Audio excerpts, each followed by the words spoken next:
श्लोक 6. कर्षयन्तः शरीरस्थं भूतग्राममचेतसः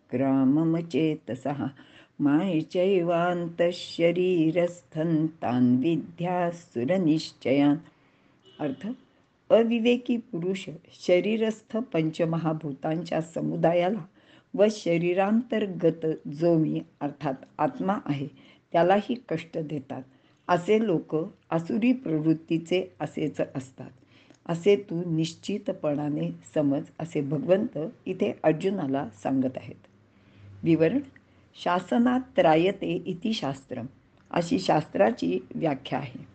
ज्याचे अनुकरण आपल्या जीवनात केले असता आपले रक्षण होते त्याला शास्त्र असे म्हणतात. अशा आत्मरक्षक शास्त्राने जे आणि जसे सांगितले नाही त्याप्रमाणे तप करणे किंवा उपासना करणे अयोग्य व हानिकारकच असते. सामान्यतः कोणताही शहाणा व विचारी माणूस आपल्या गुरूंकडून समजावून घेतल्याशिवाय, त्यांनी आज्ञा केल्याशिवाय तप करत नाहीत. प्रत्यक्ष शारीरिक गुरु लाभला नाही तर ग्रंथावरून ज्ञान घ्यावे. असे ग्रंथ व ते ज्यांनी लिहिली आहेत ते संतच आपले गुरु असतात. महत्त्वाचे म्हणजे ज्ञान मिळवणे, त्याविषयीची नीट माहिती करून घेणे आणि त्याची पद्धत, आचाररीती, त्यापासून होणारे फायदे व तोटे, ते कशासाठी करायचे आहे याची मनात निश्चित योजना आपल्याला तयार करावी लागते. अशाच कोणीतरी केले म्हणून किंवा आपल्याला कुणीतरी सांगितले म्हणून तपासारख्या गोष्टी अजिबात करू नयेत. परंतु अहंकारी व दांभिक लोकांना शास्त्रशुद्ध ज्ञान मिळवण्याची गरज भासत नाही. ते म्हणतात की आम्हाला माहिती आहे, अमक्यांनी सांगितलं आहे आणि आम्ही त्याप्रमाणे निश्चित करू शकतो. आणि ते स्वतःच आपल्या मनाने तप करू लागतात. यांना तप करून स्वतःसाठी किंवा दुसऱ्याच्या नाशासाठी काहीतरी मिळवायचे असते आणि म्हणूनच ते अहंकाराने भावना विवश होऊन तप करू लागतात. या बाबतीत आपल्याला विश्वामित्रांचं उदाहरण माहिती आहे की वशिष्ठांकडे असलेली कामधेनू त्यांना हवी होती आणि मग वशिष्ठांकडे ती कामधेनू का आहे तर ते ब्रह्मऋषी होते. मग ते ब्रह्मऋषी कशाने झाले तर ते तप केल्याने झाले.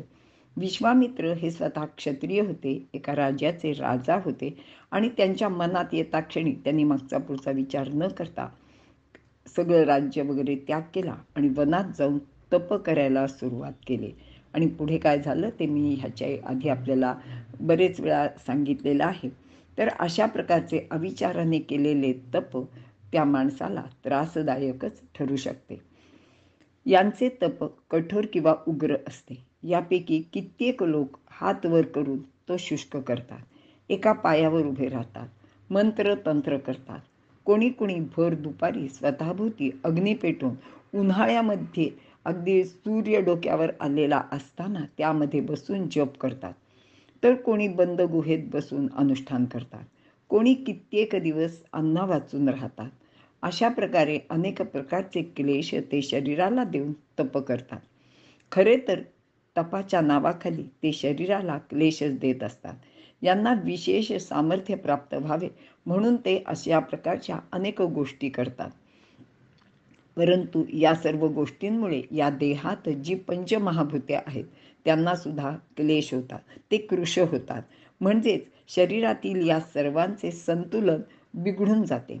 शिवाय आपल्या ठिकाणी परमात्म्याचा जो अंश आहे त्याला सुद्धा या अशा अशास्त्रीय तपामुळे फारच कष्ट होतात. आत्म्याला जर कष्ट झाले तर माणूस सुखी कसा होणार? त्याला प्रसन्नता, समाधान, शांती कशी लाभणार? म्हणून ते लोक नेहमी अप्रसन्न, खिन्न, संतप्त व आक्रोश करीत जीवन काढतात. त्यांना तप करताना व तप केल्यानंतर खूपच कष्ट भोगावे लागतात.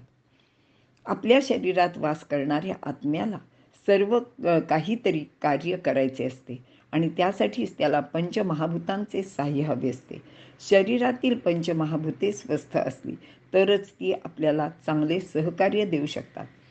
पण वर सांगितल्याप्रमाणे अविचाराने तप करणाऱ्या लोकांच्या मूर्खपणाने व दुराग्रहाने या पंचमहाभूतांचे संतुलनच बिघडून जाते आणि मग ते योग्य ते सहकार्य शरीराला करू शकत नाहीत आणि त्यामुळेच आत्मा कष्टी होतो, असे भगवंत इथे सांगत आहेत.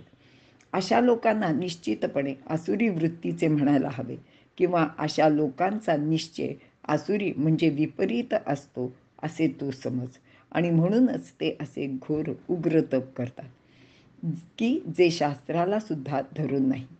गीतेच्या 6व्या अध्यायात भगवंतांनी सांगितले आहे की युक्ताहार विहारस्य युक्तचेष्टस्य कर्मसु, प्रत्येक गोष्ट प्रमाणात व नियमितपणे करावी, ज्याने आपला देह सुस्थितीत राहतो व आपली साधना पूर्ण करण्यासाठी तो सर्व प्रकारचे सहकार्य सुद्धा करतो, असे भगवंत इथे अर्जुनाला सांगत आहेत. इथे आपण थांबू.